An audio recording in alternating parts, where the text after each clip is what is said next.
तिरुचिस्वामीतीश्वरं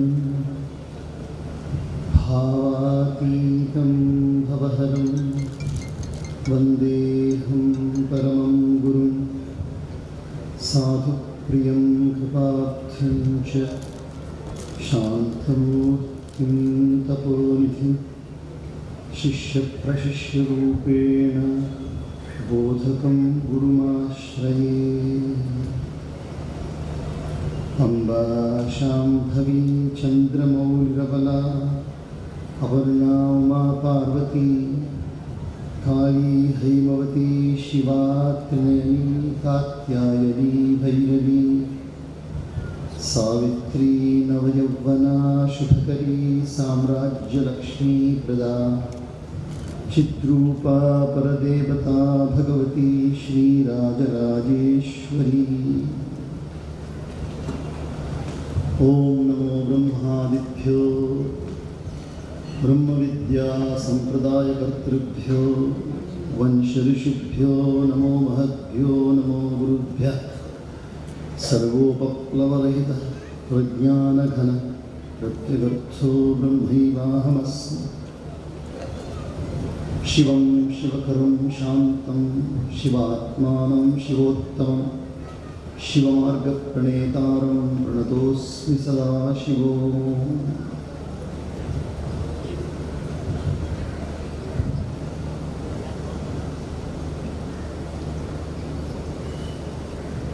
ಅದ್ವೈತ ಸಿದ್ಧಾಂತದ ಸಮ್ರಾಟ್ ಚಕ್ರವರ್ತಿ ಎಂದು ವಿಖ್ಯಾತರಾದ ಬರೀ ಕರ್ನಾಟಕ ರಾಜ್ಯಕ್ಕೆ ಮಾತ್ರವಲ್ಲದೆ ಮಹಾರಾಷ್ಟ್ರ ರಾಜ್ಯಕ್ಕೆ ಮಾತ್ರವಲ್ಲದೆ ಭೂಮಂಡಲದಲ್ಲಿ ವಾಸವಾಗಿರುವ ಪ್ರತಿಯೊಬ್ಬ ವೈಚಾರಿಕತೆಯನ್ನು ವೈದಿಕತೆಯನ್ನು ಕೂಡ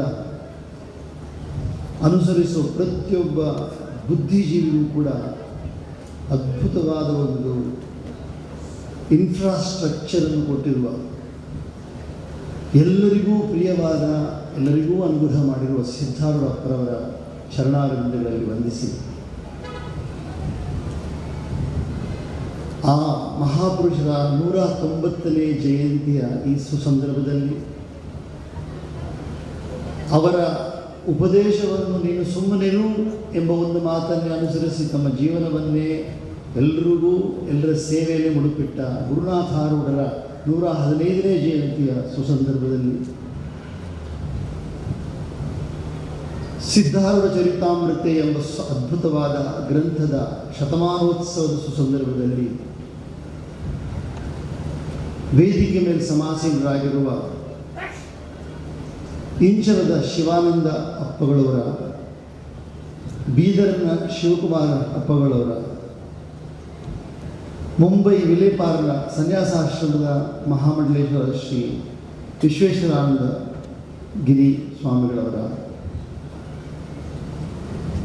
ಅಭಿನವ ಶಿವಪುತ್ರ ಶ್ರೀ ಸಿದ್ಧಾರೂಢ ಸ್ವಾಮಿಗಳವರ ಮತ್ತು ವೇದಿಕೆ ಮೇಲೆ ಸಮಾಸದ ಎಲ್ಲ ಸಂತರಿಗೂ ಕೂಡ ನನ್ನ ಶಿವಸ್ಮರಣೆಗಳನ್ನು ಸಲ್ಲಿಸುತ್ತಾ, ಮಾತೆಯರಿಗೂ ಕೂಡ ಶಿವಸ್ಮರಣೆಯನ್ನು ಸಲ್ಲಿಸುತ್ತಾ ಈ ಸುಂದರವಾದ ಕಾರ್ಯಕ್ರಮಕ್ಕೆ ಬಂದು ನಿಮ್ಮ ಜೀವನವನ್ನು ಅರ್ಥಪೂರ್ಣವಾಗಿ ಮಾಡಿಕೊಳ್ಳೋ ಉದ್ದೇಶದಿಂದ ಬಂದಿರುವ ನಿಮ್ಮೆಲ್ಲರಿಗೂ ಕೂಡ ಜಗನ್ಮಾತೆ ರಾಜರಾಜೇಶ್ವರಿ ಎಲ್ಲ ವಿಧವಾದ ಮಂಗಳವನ್ನು ಉಂಟು ಮಾಡಲಿ ಅಂತ ಪ್ರಾರ್ಥನೆ ಮಾಡುತ್ತಾ ನನ್ನ ಮಾತನ್ನು ಪ್ರಾರಂಭ ಮಾಡ್ತಾ ಇದ್ದೇನೆ.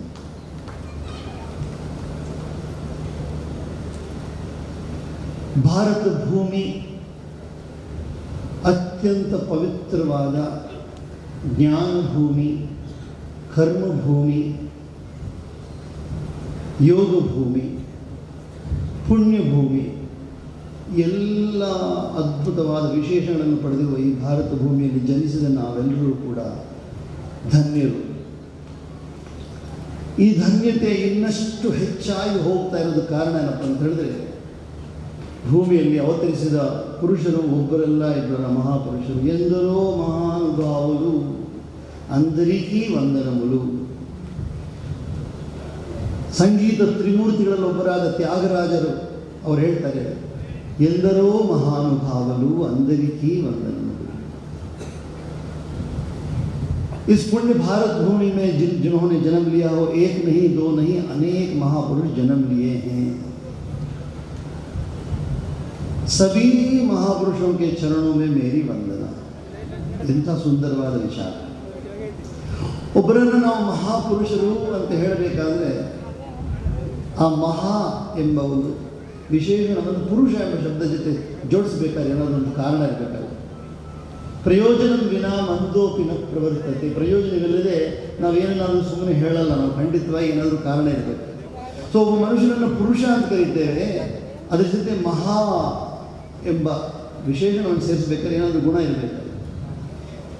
ನಮ್ಮೆಲ್ಲರಲ್ಲಿ ಆತ್ಮ ನಿವಾಸ ಮಾಡ್ತಾ ಇದ್ದಾರೆ, ಆದರೆ ಆತ್ಮ ಎಂಬ ಪದದ ಜೊತೆ ನಾವು ಜೀವ ಅಂತ ಸೇರಿದ್ರೆ ಅದಕ್ಕೆ ಬೇರೆ ಅರ್ಥ, ಮಹಾ ಅಂತ ಸೇರಿದ್ರೆ ಬೇರೆ ಅರ್ಥ. ಜೀವಾತ್ಮ, ನಾವೆಲ್ಲರೂ ಜೀವಾತ್ಮರೇ, ಆದರೆ ಮಹಾತ್ಮ ಮನಸ್ಸೇಕಂ ವಚಸ್ಸೇಕಂ ಕರ್ಮಣ್ಯೇಕಂ ಮಹಾತ್ಮನ. ಮನಸ್ಸಿನಲ್ಲಿ ಏನಿದೆಯೋ ಅದು ಅವರ ವಚನದಲ್ಲಿರುತ್ತೆ, ವಚನದಲ್ಲಿ ಏನಿದೆಯೋ ಅದು ಕ್ರಿಯೆಯಲ್ಲಿರುತ್ತೆ, ಅವರನ್ನು ನಾವು ಮಹಾತ್ಮರು ಅಂತ ಕರೀತೇವೆ. ಅದೇ ಆತ್ಮ ಎಂಬ ಶಬ್ದದ ಹಿಂದೆ ನಾವು ವಿಶೇಷಣ ದುರಾತ್ಮ, ದುರ್ ಎಂಬ ಉಪಸರ್ಗವನ್ನು ಸೇರಿಸಿದರೆ ಮನಸ್ಸಿ ಅನ್ಯತ್ ವಚಸ್ಸನ್ಯತ್ ಕರ್ಮಣ್ಯನ್ಯತ್ ದುರಾತ್ಮನ. ಮನಸ್ಸಲ್ಲೇನೋ ಇರುತ್ತೆ, ಬಾಯಲ್ಲೇನೋ ಇರುತ್ತೆ, ವಚನದಲ್ಲಿ ನಡೆಯಲ್ಲಿ ಬೇರೆ ಏನೋ ಇರುತ್ತೆ, ಅವರು ದುರಾತ್ಮರು.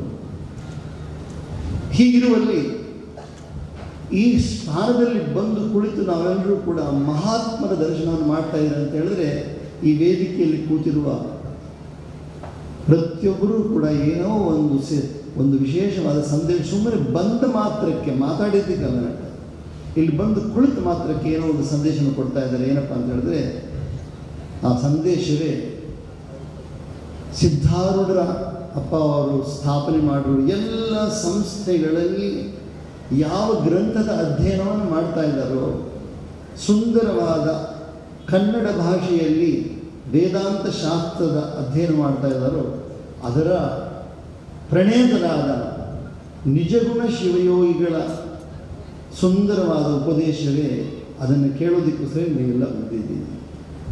ಅದೇ ಆಧಾರ. ಯೋಗಕ್ಷೇಮಂ ವಹಾಮ್ಯಂ ಎಂಬ ಒಂದು ಶೀರ್ಷಿಕೆಯನ್ನು ತಗೊಂಡು, ಆ ಒಂದು ಶ್ಲೋಕದ ಪಾದವನ್ನು ತಗೊಂಡು ಇವತ್ತು ನಾವು ಜ್ಞಾನದ ಒಂದು ಚರ್ಚೆಯನ್ನು ನಾವು ಪ್ರಾರಂಭಿಸಿದ್ದೇವೆ. ಯೋಗ ಅಂತ ಏನು ಅಂತ ತುಂಬ ಸುಂದರವಾಗಿ ಮಹಾತ್ಮರು ನಿರೂಪಣೆ ಮಾಡಿದರು. ಕ್ಷೇಮ ಅಂದರೆ ಏನು ಅದನ್ನು ನಿರೂಪಣೆ ಮಾಡಿದ್ರು. ಯೋಗ ಅಂದರೆ ಅಪ್ರಾಪ್ತಸ್ಯ ಪ್ರಾಪ್ತಿ, ಇದುವರೆಗೂ ಪಡೆಯದಿರುವುದನ್ನು ಪಡೆಯುವುದು ಯೋಗ.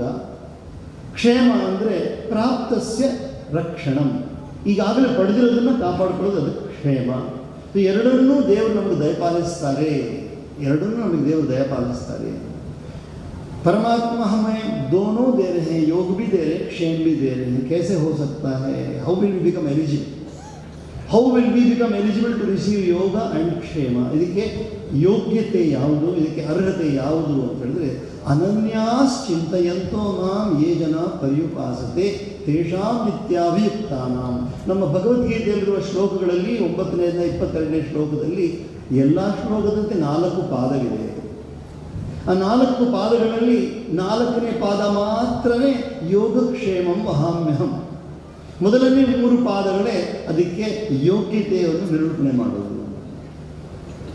The first 3 quarters of the shloka ಯೋಗಕ್ಷೇಮ ಅನನ್ಯಾಸ್ ಚಿಂತಯಂತೋ ಮಾಮಲ್ಲಿ first 3 quarters, the 4th quarter ಯೋಗಕ್ಷೇಮಂ ವಹಾಮ್ಯಹಂ. ಅವರಿಗೆ ಯೋಗಕ್ಷೇಮವನ್ನು ನಾನು ದಯಪಾಲಿಸುತ್ತೇನೆ ಅಂತ ಹೇಳಿದಾಗ ಯಾರಿಗೆ? ಅವರಿಗೆ ಅಂತ ಹೇಳ್ತಾರೆ. ಯಾರಿಗದು ಅಂತ ಹೇಳಿದ್ರೆ, ಅನನ್ಯಾಸ್ ಚಿಂತಯಂತೋ ಮಾಂ ಯೇ ಜನಾ ಪರ್ಯುಪಾಸತೆ ತೇಷಾಂ ನಿತ್ಯ ಅಭಿಯುಕ್ತಾನಾಂ ಯೋಗಕ್ಷೇಮಂ ವಹಾಮ್ಯಹಂ. ಸಂತ ಪರಮ ಪೂಜ್ಯರಾದ ಚಿಂತಾಮಣಿಯ ಶ್ರೀಗಳವರು ಅನನ್ಯ ಎಂಬ ಶಬ್ದಕ್ಕೆ ಎಷ್ಟು ಸುಂದರವಾಗಿ ಅರ್ಥವನ್ನು ಮಾಡಿದರು. ಸಂಸ್ಕೃತ ಭಾಷೆಯಲ್ಲಿ ಪ್ರತಿಯೊಂದು ಶಬ್ದವನ್ನು ನಾವು ಶಬ್ದದಿಂದಲೇ ಅದರ ಅರ್ಥವನ್ನು ತಿಳ್ಕೋಬಹುದು. ಅನನ್ಯ ಅಂತ ಹೇಳಿದ ಕೂಡಲೇ ಎಷ್ಟೋ ಮಕ್ಕಳಿಗೆ ನಾವು ಅನನ್ಯ ಅಂತ ಹೆಸರಿಡ್ತೇವೆ. ನಮ್ಮ ಕನ್ನಡ ಭಾಷೆಯಲ್ಲಿ ಅನ್ಯ ಅನ್ನೋ ಪದವನ್ನು ಕೇಳಿದ್ದೇವೆ. ಅನ್ಯ ಎಂಬ ಪದಕ್ಕೆ ವಿರುದ್ಧ ಪದವೇ ಅನನ್ಯ. ಅನ್ಯ ಅಂದರೆ ಬೇರೆ, ಅನ್ಯ ಅಂದರೆ ಬೇರೆ, ಅನನ್ಯ ಅಂದರೆ ಬೇರೆ ಅಲ್ಲ.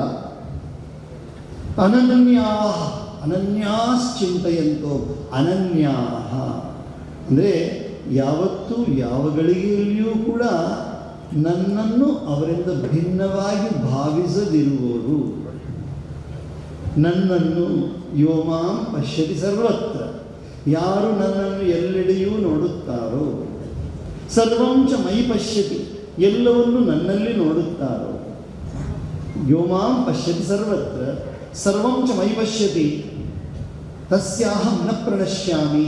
ಅಂಥ ಒಬ್ಬ ವ್ಯಕ್ತಿಗೆ ನಾನು ಯಾವತ್ತೂ ದೂರನಲ್ಲ, ಆಗ ನನ್ನಿಂದ ಯಾವತ್ತೂ ದೂರನಲ್ಲ ಎಂಬ ಒಂದು ಅದ್ಭುತವಾದ ಒಂದು ವಚನವನ್ನು ಭಗವಂತ ಹೇಳ್ತಾರೆ. ಈಗ ಈ 4ನೇ ಪಾದವಾದ ಯೋಗಕ್ಷೇಮ ವಹಾಮ್ಯಹಂ ಎಂಬ ಪದಕ್ಕೆ ನಾನು ಹೇಳಿದ 3 ಭಾಗ ಇದೆ. ಅನನ್ಯಾಸ್ ಚಿಂತೆಯಂತೋ ಮಾಂ ಯೇ ಜನ ಪರ್ಯುಪಾಸತೆ. ಇದಕ್ಕೆ ನಿಜಗುಣ ಶಿವಯೋಗಿಗಳ ರಚನೆಯಲ್ಲಿ ಸುಂದರವಾದ ಪದ್ಯವನ್ನು ನಾನಿವಾಗ ಅದೇ ಇದರ ಅರ್ಥ ಎಂಬುದನ್ನು ನಿರೂಪಣೆ ಮಾಡಬೇಕಂತ ಬಯಸ್ತಾ ಇದ್ದೇನೆ. ಅದು ಯಾವ ಪದ್ಯ ಅಂತ ಹೇಳಿದ್ರೆ, ಕೈವಲ್ಯ ಪದ್ಧತಿಯ ಆರಂಭದಲ್ಲಿ ಗುರು ಸ್ಮರಣೆಯನ್ನು ಮಾಡುತ್ತಾ ನಿಜಗುಣ ಶಿವಯೋಗಿ ಹೇಳಿದ ಗುರು ಉಪದೇಶವನ್ನು ಯಾರು ಅನುಸರಿಸ್ತಾರೋ, ಯಾವ ರೀತಿಯಾದ ಗುರು ಉಪದೇಶ ಎಂಬುದನ್ನು ಕೂಡ ಅವರು ಬಿಡಿಸಿ ಹೇಳ್ತಾ ಬರ್ತಾ ಇದ್ದಾರೆ. ಅದೇನಪ್ಪ ಉಪದೇಶ ಅಂತಂದರೆ, ಶ್ರೀ ಗುರು ವಚನ